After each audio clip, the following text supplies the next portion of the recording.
In the autumn of 1692, while Salem's witch trials dominated New England, a darker and more brutal hunt unfolded in the narrow cobblestone streets of New Amsterdam, now New York City. 23 souls vanished without trial, without record, without mercy. For over 3 centuries, their story remained buried beneath layers of official silence, lost when fire consumed the Colonial archives in 1911. But recently discovered private letters from the Stuyvesant family estate reveal a conspiracy of fear, greed, and political manipulation that makes Salem look like child's play. The truth about what happened in those final months of 1692 will shake your understanding of early American history. Before we continue with the story of the Vanderburg family and the merchant conspiracy that destroyed them, we need you to be part of our community of history seekers. Hit that subscribe button and tell us in the comments which state or city you're listening from. We love connecting with fellow mystery enthusiasts from around the world. Now, let's uncover what really happened in those fog-shrouded streets of old New York. The year 1692 found New York City, still called New Amsterdam by many of its Dutch inhabitants, caught between worlds. 28 years had passed since the English seized the colony from the Dutch, yet the city of barely 4,000 souls remained a patchwork of competing loyalties, languages, and faiths. Stone houses with stepped gables lined Pearl Street, while English-style timber homes crept closer to the old Dutch Reformed Church each year. Governor Benjamin Fletcher ruled from Fort James, but his authority felt tenuous in a city where Dutch merchants still controlled the lucrative fur trade, and French Huguenot refugees whispered prayers in a tongue that made English soldiers nervous. The ongoing War of the League of Augsburg had everyone looking over their shoulders. French privateers prowled the harbor approaches, and reports filtered south of brutal raids along the northern frontier, where French forces and their Iroquois allies struck English settlements with terrifying regularity.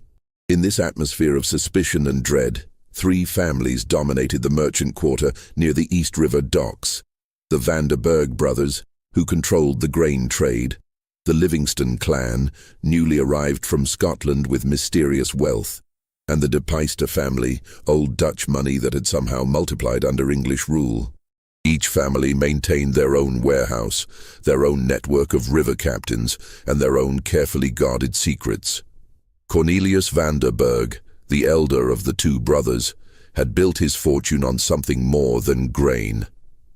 His warehouse on Stone Street held barrels that never seemed destined for any ship's manifest, and his younger brother Willem often returned from upriver journeys with purses heavier than any grain shipment could justify.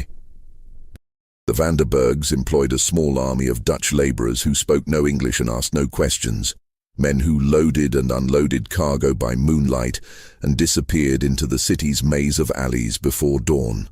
Their success bred resentment among English merchants who'd arrived expecting to inherit Dutch prosperity, only to find themselves locked out of the most profitable trades. Thomas Dongan, former governor and still a powerful voice in colonial politics, had openly complained to London about seditious Dutch elements undermining English authority through unnatural accumulation of wealth and influence. The religious divide cut just as deep.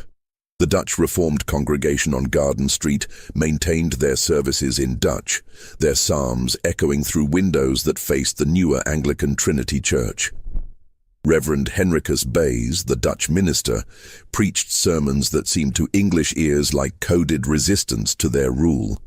His Wednesday evening gatherings drew not just Dutch families, but French Huguenots and even some English colonists who found Anglican services too formal, too removed from what they saw as authentic Christian devotion. It was into this powder keg of ethnic tension and religious suspicion that the first accusations of witchcraft would soon explode. October brought an early frost to Manhattan Island, and with it, the merchant ship Vrouwe Margaretha, limping into New York Harbor with her mainmast shattered and half her crew missing. Captain Jan Koopman, a weathered Dutchman who'd sailed these waters for 30 years, brought news that chilled even the most seasoned harbor rats. The French had taken Albany. Well, not quite taken, but they'd surrounded the town for 3 days before mysteriously withdrawing north toward Montreal. Worse still, Koopman reported, several Dutch farm families along the Hudson had simply vanished. No bodies, no signs of struggle. Just empty houses with meals still on the tables and livestock wandering loose in the yards. Like they walked into the air itself, Koopman muttered to anyone who'd buy him a drink at Provost's Tavern. And the Indians, they won't speak of it. Cross themselves when you mention those farms, and those are Christian Mohawks, mind you.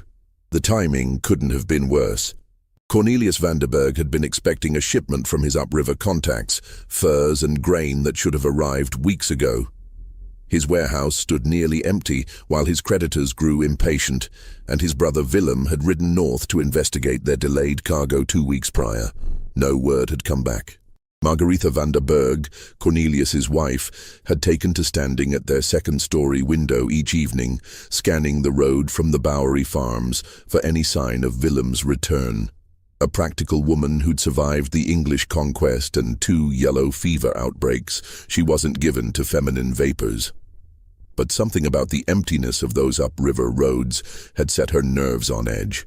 On the morning of October 15th, as fog rolled off the East River thick enough to muffle footsteps, Margaretha made her way to the Dutch Reformed Church for morning prayers. She found the heavy oak doors standing wide open despite the chill, and inside, the sanctuary was empty except for young Annetje Keteltas, the minister's daughter, kneeling before the altar in apparent distress. The 17-year-old girl was muttering in rapid Dutch, her hands pressed so tightly together that her knuckles had gone white. When Margaretha approached, she could make out fragments. "The devil walks among us. The blood of the innocent cries out. They come tonight. The devil walks. The blood of the innocent. They come tonight." "Annetje," Margaretha whispered, placing a gentle hand on the girl's shoulder. "Child, what troubles you?" The young woman's head snapped up, and Margaretha nearly gasped at what she saw. Annetje's eyes were rimmed with dark circles, as if she hadn't slept in days, and her lips were cracked and bleeding as though she'd been biting them raw. But it was her expression that sent ice through Margaretha's veins, a look of pure animalistic terror. "Mevrouw Vanderberg," Annetje whispered, gripping Margaretha's wrist with surprising strength. "They told me to warn you. In my dreams, they told me. Your husband, he must not open the warehouse tonight. The barrels, something is wrong with the barrels." Before Margaretha could ask what she meant, footsteps echoed from the church entrance.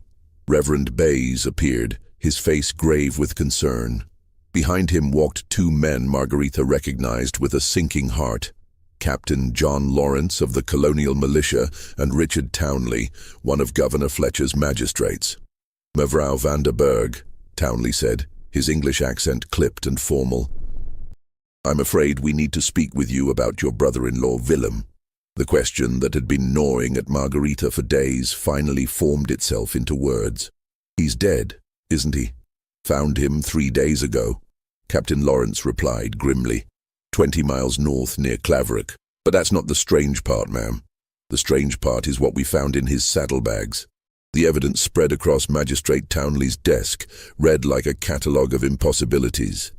Willem Vanderberg's leather saddlebags had contained 3 items that made no earthly sense. A human skull, bearing fresh scratches in some unknown script. A vial of what appeared to be blood, still liquid despite the October cold. And most damning of all, a detailed map showing not just every English farmstead along the Hudson River, but specific notations about the number of inhabitants, livestock, and stored grain. "Intelligence for the French," Captain Lawrence explained. Willem had been found with his throat cut, but positioned in a way that suggested ritual, arms spread wide, facing north toward French territory. The Mohawks who discovered the body had refused to touch it, muttering words their interpreter translated as, "marked by the Shadow Walker." "Your brother-in-law was trafficking with the enemy," Townley declared, his pale eyes fixed on Margaretha's face. "The question now is how deep this conspiracy runs." Margaretha's mind reeled. Willem, a French spy, the man who'd raged for weeks after hearing of the massacre of Schenectady, who'd personally funded weapons for the Albany militia.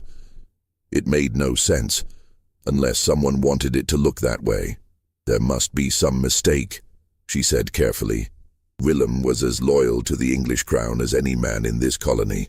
Perhaps, Townley replied, but loyalty can be complicated among your people, especially when French gold is involved.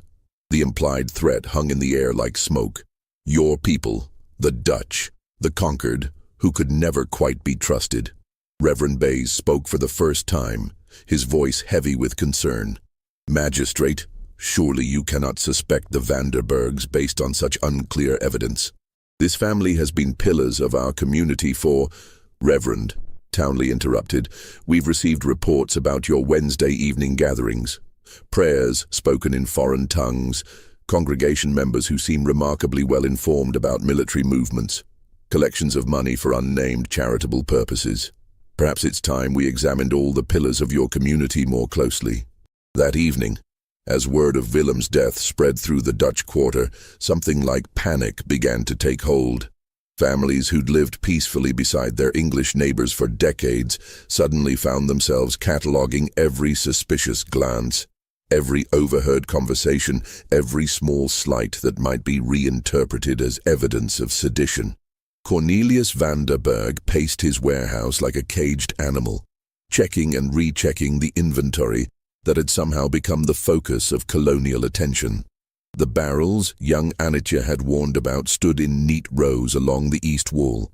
Grain shipments from upriver farms that should have been routine cargo, nothing more. But 3 of the barrels felt different when he rapped his knuckles against them, too light, as if they were only half full. When he pried open the first barrel with a crowbar, the smell that rose from within made him gag. Not grain. Something organic, something rotting. In the dim light of his whale oil lamp, he could make out what looked like human hair floating in a thick, dark liquid. His hands shaking, Cornelius opened the second barrel. More hair, more stench, and something else. Fragments of cloth that looked disturbingly like the blue wool favored by Dutch farm wives. The third barrel held the worst discovery of all. A child's wooden toy, a carved horse worn smooth by small hands, bobbing in the same foul soup as the others. Someone had used his warehouse to hide evidence of the missing farm families. Someone had turned him into an unwitting accomplice to mass murder. And tomorrow, when Magistrate Townley's search party arrived with their warrant, he would be found with barrels full of human remains and no explanation that wouldn't sound like the desperate lies of a guilty man.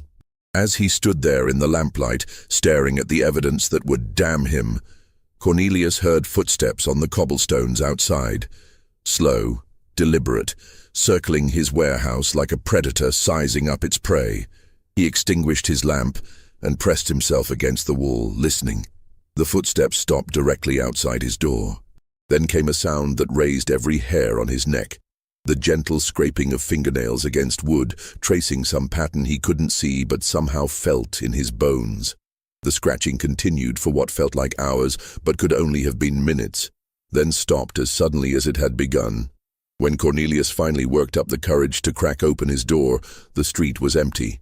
But carved into the wooden door frame, still white with fresh shavings, was a symbol he'd seen once before, on the skull found in his dead brother's saddlebags. Dawn brought Magistrate Townley and a company of English soldiers to Stone Street, their boots ringing against the cobblestones like hammers on an anvil. Word had already spread through the Dutch quarter. The Vanderberg warehouse was to be searched, and Cornelius had spent the night moving the damning barrels to his cellar, then spent the remaining hours until dawn scrubbing the floor with lye and sand. But evidence has a way of lingering, and the smell was still there. Faint, but unmistakable to anyone who knew what to look for. Captain Lawrence noticed it immediately. "What cargo have you been storing here, Vanderberg?" he demanded, his sword hand resting casually on his pommel. "Grain," Cornelius replied, his voice steady despite the fear eating at his insides. "Wheat and barley from the Hudson River farms. The same as always. The same farms where families have been disappearing?" Townley asked silkily. "How convenient." The search was thorough and professional. They found the scratched symbol on the doorframe, carefully copied it onto parchment, and noted the unusual odor permeating the warehouse. They discovered the crowbar Cornelius had left beside the now empty barrel spaces, still bearing traces of the tarry substance he'd found inside. But they didn't find the barrels themselves. That would come later, when young Anitya Keteltaz began having her visions in public. It started during Sunday service, 2 days after the warehouse search. Reverend Bayes was midway through his sermon when the minister's daughter suddenly stood up in her pew, her eyes wide and unfocused, speaking in a voice that carried clearly through the sanctuary despite its unnatural whisper. "I see them," she said in Dutch, "under the stone, under the house with the stepped gable. They're calling for justice. They're calling for blood." The congregation sat frozen as Anitya continued, her voice growing stronger, describing in horrific detail the location of human remains hidden throughout the city. She spoke of barrels in cellars, of bones buried beneath garden plots, of children's clothing hidden in root cellars from the Bowery to the docks. Most damning of all, she described Cornelius Vanderberg's cellar with perfect accuracy, down to the placement of the 3 barrels and the wooden toy horse floating in one of them. Magistrate Townley, who had been attending Anglican services at Trinity Church, arrived at the Dutch Reformed sanctuary within the hour. By evening, Cornelius was in chains in Fort James, and his warehouse was crawling with English soldiers carrying shovels and lanterns. They found everything Anitya had described, exactly where she'd said it would be. 3 barrels full of human remains, decomposed beyond easy identification, but bearing enough traces of clothing and personal effects to confirm they'd belonged to the missing Dutch farm families. The evidence was overwhelming, damning, and impossible to explain away. But Margaretha Vanderberg was not a woman to accept the impossible without a fight. While her husband sat in a cell awaiting trial for mass murder and treason, she began her own investigation, starting with the girl who'd somehow known exactly where to find evidence that would destroy her family. Anitya Keteltaz lived with her father in the small house behind the Dutch Reformed Church, a tidy cottage that smelled of beeswax and the dried herbs Reverend Bayes used to treat various ailments among his flock. The girl had been acting strangely for weeks. Her father admitted when Margaretha visited under the pretense of offering comfort during these trying times. "She barely sleeps," he confided, his weathered face creased with worry. "And when she does, she speaks in her dreams, languages I don't recognize, words that sound old, older than Dutch, older than anything I've heard in my 40 years of ministry." "Has she mentioned where these visions come from?" Margaretha asked carefully. "She says they visit her," Reverend Bayes replied. 3 women in dark cloaks who tell her things, show her things. But here's what troubles me most, Mevrouw Vanderberg. She knows things she couldn't possibly know. Details about families I've never mentioned, about events that happened before she was born.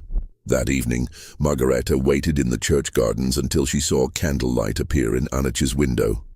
The girl was sitting at her small writing desk, apparently copying text from a book Margaretha couldn't quite make out. But as she watched, 3 figures in dark traveling cloaks emerged from the shadows near the cemetery and approached the cottage. The figures moved with an odd, gliding gait that made them seem to float above the ground rather than walk upon it. Their faces were hidden by their hoods, but something about their posture suggested they weren't quite human, or weren't quite alive. Margaretha pressed herself against the garden wall, her heart hammering as the 3 figures passed within arm's reach of her hiding spot. Up close, she could see that their cloaks weren't black but dark purple, and they moved with the absolute silence of people accustomed to moving unseen. One carried what looked like a leather satchel, another held a bundle that might have been scrolls, and the third carried a human skull. Human. As the figures disappeared into Anitya's cottage, Margaretha understood with crystal clarity that her family was being destroyed by something far more organized and deliberate than a teenage girl's supernatural visions. Someone was using Anitya as a weapon, feeding her information and then presenting her visions as divine revelation. The question was who and why. Just when we thought we understood the scope of this conspiracy, the horror in colonial New York intensifies. If this story is giving you chills, share this video with a friend who loves dark mysteries. Hit that like button to support our content. And don't forget to subscribe to never miss stories like this. Let's discover together what happens next. Margarita's nocturnal discovery marked the beginning of her transformation from grieving wife to relentless investigator.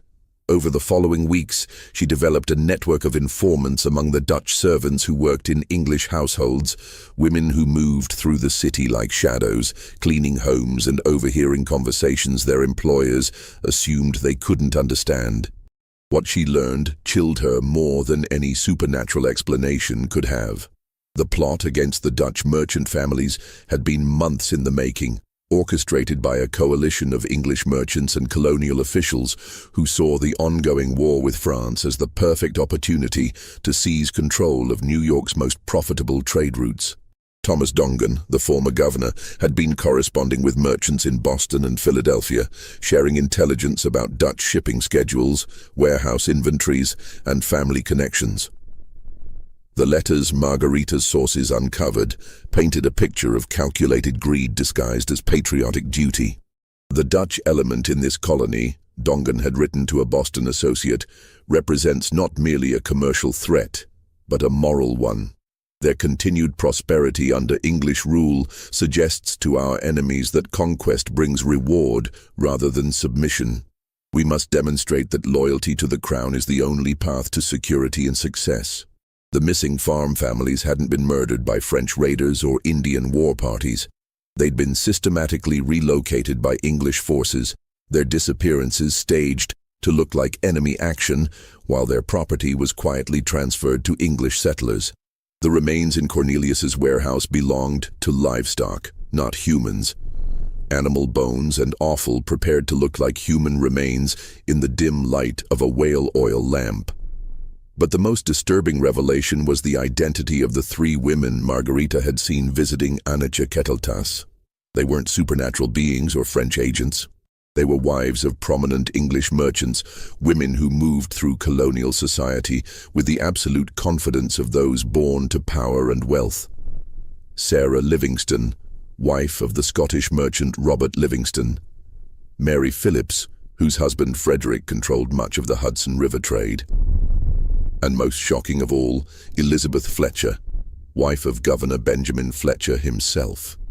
These women had been using young Annetje as an unwitting oracle, feeding her carefully crafted information during what the girl believed were divine visions, then presenting her revelations as proof of Dutch treachery. The purple cloaks, the ceremonial objects, the archaic language, all calculated theater designed to convince a devout teenage girl that she was receiving messages from heaven. The plan was brilliant in its simplicity. Religious visions couldn't be questioned without questioning God himself, and Dutch families would be reluctant to challenge a girl they'd known since childhood, especially when her father was their beloved minister. The evidence would be planted, the visions would lead to its discovery, and Dutch property would be confiscated as the assets of traitors and enemy collaborators. But Margarita's investigation had taken too long, and the conspiracy's next phase was already in motion.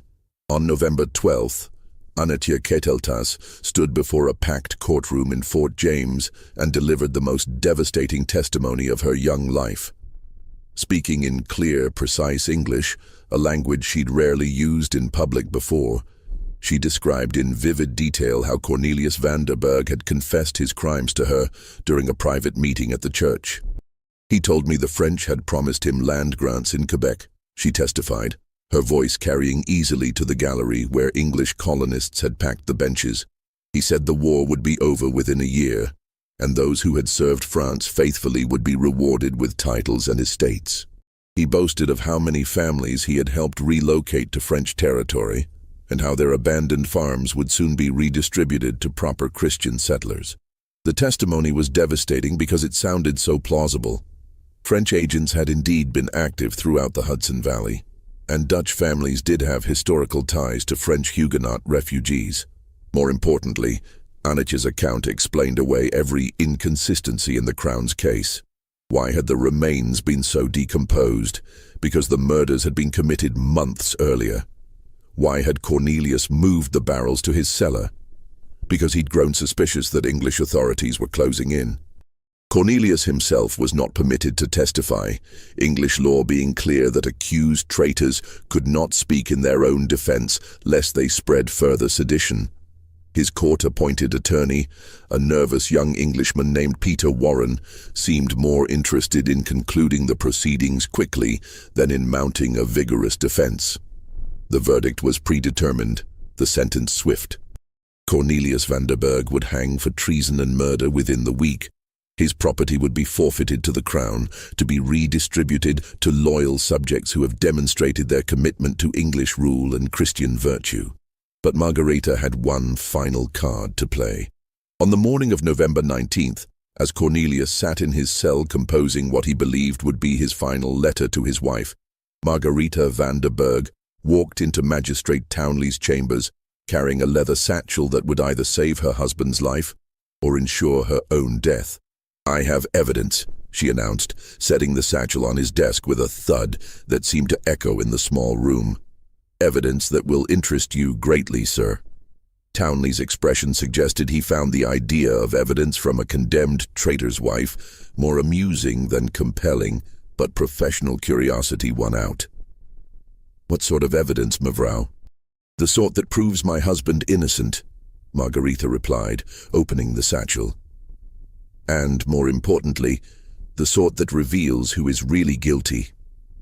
What she produced were documents that painted a very different picture of the conspiracy against the Dutch families.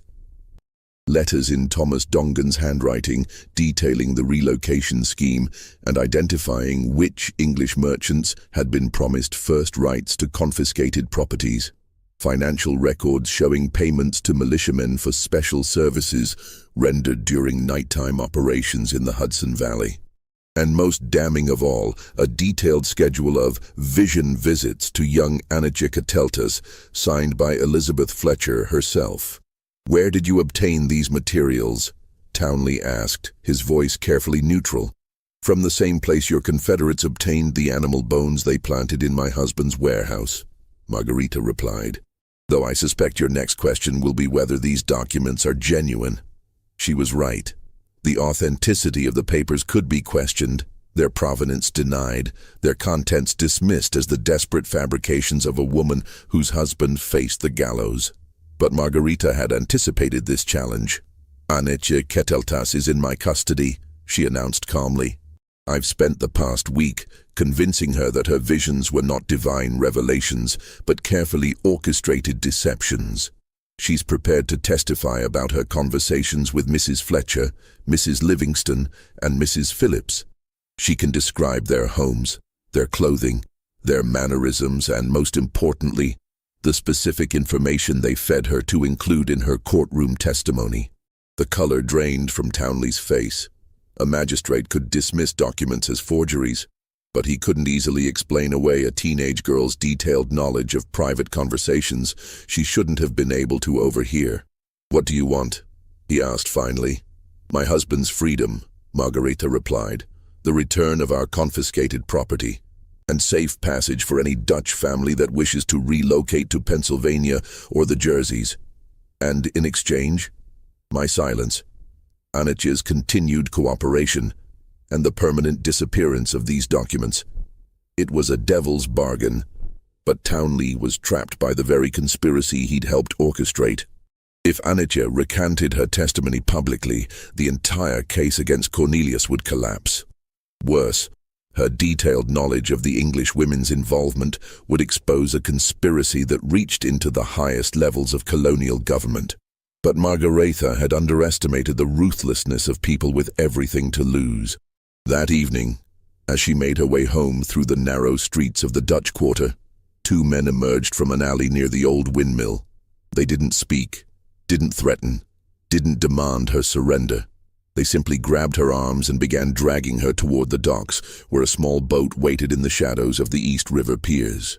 Margareta Vanderburg fought like a woman possessed, her screams echoing off the stone walls of the warehouses where her husband had once conducted his honest business. But the streets were empty, the Dutch families having learned to keep indoors after dark, and her cries for help dissolved into the fog rolling off the harbour. The boat carried her out into the harbour, past the dark bulk of Governor's Island, toward the deeper waters where the morning tide would carry away anything that needed to disappear. As they rowed through the black water, Margaretha understood that she'd been outmaneuvered by opponents who played by different rules, people for whom murder was simply another business expense. But she'd made one final arrangement that her captors hadn't anticipated. At dawn on November 20th, as harbour workers discovered Margaretha Vanderberg's body floating among the pilings near Whitehall Slip, Annetje Keteltas was already standing in the pulpit of the Dutch Reformed Church, confessing her role in the conspiracy to a congregation that had gathered for morning prayers and found instead a revelation that would shake the colony to its foundations. "I have sinned against you," she told them, her young voice carrying clearly through the sanctuary. "I have been the instrument of deception, the weapon used to destroy innocent families. The visions I described in court were not sent by God, but crafted by mortal women who sought to profit from your destruction." She named names: Elizabeth Fletcher, Sarah Livingston, Mary Phillips. She described their meetings, their instructions, their promises that she was serving a righteous cause by helping to expose Dutch treachery. She revealed the coach testimony, the planted evidence, the systematic campaign to confiscate Dutch property under the guise of wartime security. Most importantly, she produced copies of the documents Margaretha Vanderberg had shown to Magistrate Townley, copies hidden in the church before Margaretha's final fatal meeting with colonial authorities. The reaction was swift and violent.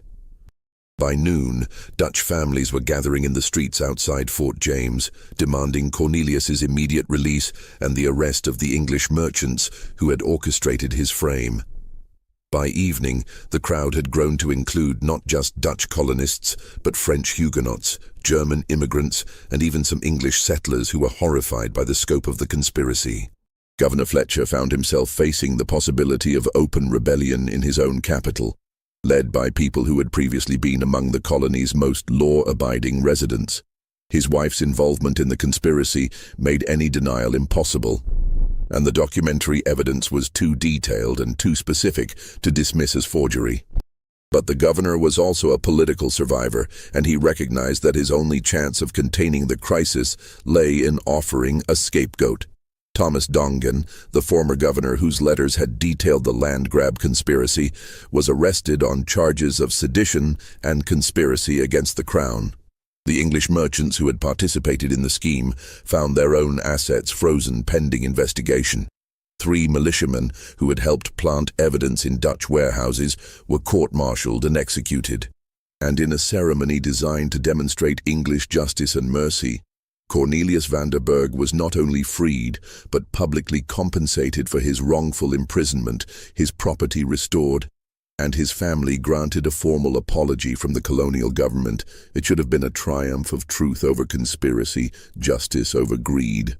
But for the Dutch families who had lived through those terrifying months of 1692, victory felt more like survival. They had learned that their prosperity, their security, even their lives could be swept away by neighbors who smiled at them in the marketplace and plotted their destruction in private parlors. Many took Margaretha's advice and relocated to Pennsylvania, where William Penn's promise of religious tolerance seemed more trustworthy than English assurances of equal treatment. Others remained but withdrew from public life, conducting their business through intermediaries and keeping their wealth hidden rather than displayed. The merchant families who had stayed learned to live with a terrible knowledge that in colonial America, justice was always conditional, security was always temporary, and the price of prosperity was eternal vigilance against neighbors who might one day decide you had grown too successful for your own good. In the years that followed, the events of 1692 in New York became what historians call a silenced history, something everyone knew about but no one discussed openly. Official records were quietly amended or misplaced, court documents disappeared, and the colonial government developed a remarkable reluctance to investigate complaints involving inter-ethnic tensions. The fire that consumed the New York State Capitol in 1911 completed what political expediency had begun, destroying most of the surviving documentation of the conspiracy. But traces remained in private letters, family diaries, and church records that escaped the flames. Anitje Keteltas never fully recovered from her role in the events. The young woman who had been manipulated into becoming an instrument of persecution spent the rest of her life seeking atonement, eventually joining a pietist community in New Jersey, where she dedicated herself to caring for orphans and refugees. She died in 1734, still haunted by nightmares of the three women in purple cloaks who had convinced her that serving their greed was serving God. Cornelius van der Burg lived until 1718, but those who knew him said he was never the same after his imprisonment. He rebuilt his business but never again achieved the prominence he'd once enjoyed, perhaps because he'd learned that success could be mistaken for sedition by those who envied it. His descendants eventually anglicized their name to Van der Burg and slowly assimilated into English colonial society, their Dutch heritage becoming a private matter rather than a public identity. The English merchants who had orchestrated the conspiracy faced varying fates. Some fled to other colonies where their involvement wouldn't be known. Others adapted, finding new ways to acquire the wealth and property they'd sought through more conventional means. A few faced social ostracism that eventually drove them from New York entirely. But perhaps the most chilling legacy of the 1692 witch hunt was how thoroughly it demonstrated the fragility of colonial justice. The same legal system that had been prepared to execute an innocent man based on fabricated evidence barely punished those who had orchestrated the conspiracy. The same magistrates who had accepted supernatural visions as courtroom evidence suddenly became skeptical of documented proof when it implicated their peers. The lesson was clear. In colonial America, truth was whatever those in power needed it to be, and justice was a privilege reserved for those wealthy and well-connected enough to purchase it. This pattern would repeat itself throughout American history, Salem's witch trials being perhaps the most famous example, but hardly the only one. Every generation would discover new enemies within, new reasons to strip rights and property from those who had grown too successful, too different, or too trusting in the protection of law. The Dutch families of 1692 New York learned what later Americans would learn in their turn, that the greatest threat to freedom often comes not from foreign enemies, but from neighbors who have decided that your prosperity represents their oppression. Your difference represents their danger, and your success represents their failure. In the end, the forgotten witch hunt of 1692 New York was never really about witchcraft at all. It was about the eternal human capacity for turning fear into justification, suspicion into evidence, and neighbor against neighbor in service of the oldest motive in human history: greed disguised as righteousness.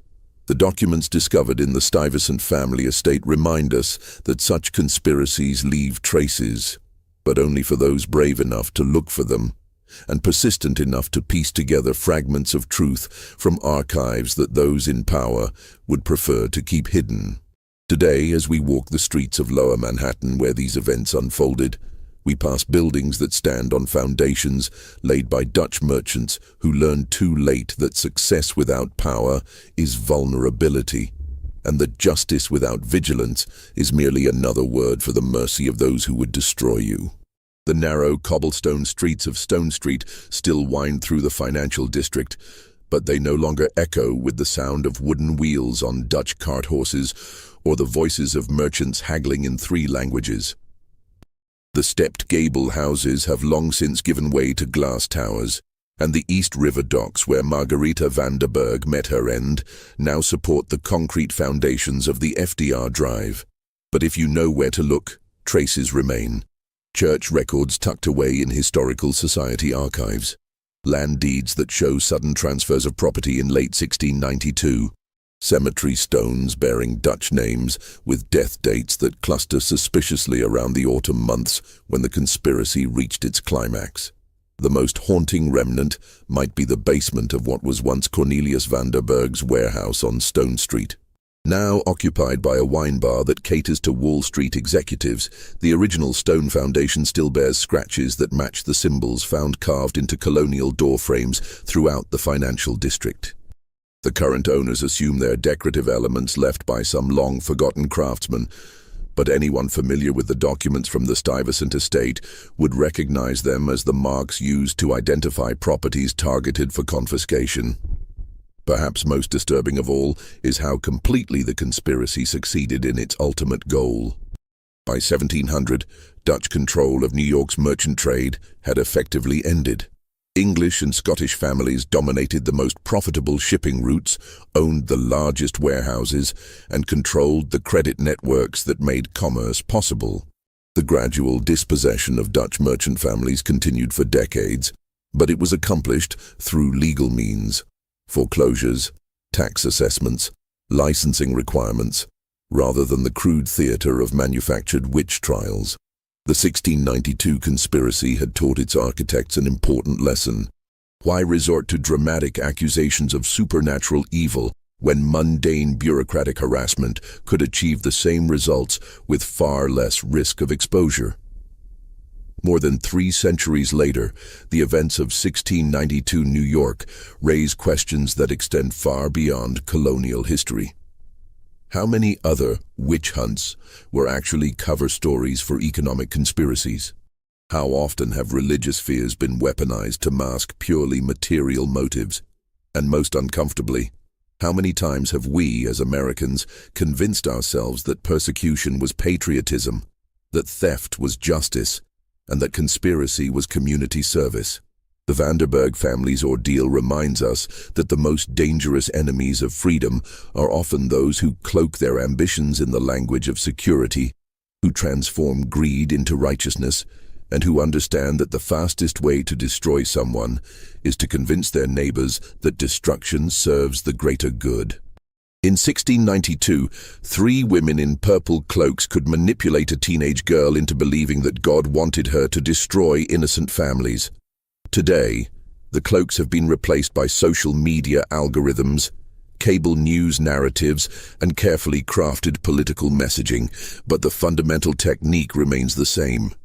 Convince people that their fears justify any action, their suspicions constitute evidence, and their prejudices represent divine will. The documents found in the Stuyvesant estate offer no comfort to those who prefer their history sanitized and their heroes clearly labeled.